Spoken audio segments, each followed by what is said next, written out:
Welcome to Instruqt Tutorials. In this video, we'll finish off our journey of creating a lab by adding some tools that can be helpful for you as a content creator.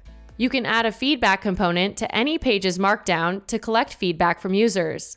It's a great way to learn what's working and where users might get stuck, helping you improve your lab content over time.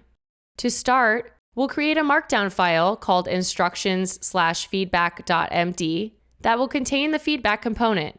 Let's add a bit of markdown here. Now we'll add a new page that contains the feedback to pages.htcl. Then back in our main.htcl, we'll add the page to our lab like we've done before.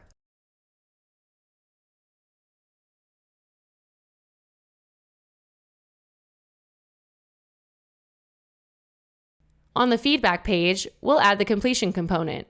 This will give our user a sense of completion and will also immediately trigger the shutdown of the lab. The completion component doesn't just end the lab, it also tracks progress.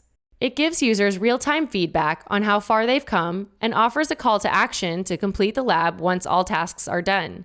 You can place it anywhere in your instructions, not just at the end. Mid-lab, it acts as a progress tracker, and at the end, it serves as the final step to finish and shut down the lab. Nice! We'll validate our changes with Instruqt lab validate. Great, everything looks good. So we'll do git add, commit our changes and add a commit message.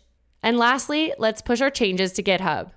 If we go to play.instruqt.com, we see the latest commit on GitHub matches the status of our lab. Let's start it up. We now see another chapter with a feedback component and a completion component. Great job!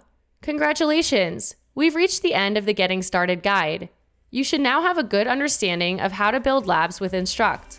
For more information about getting started, head to our documentation page.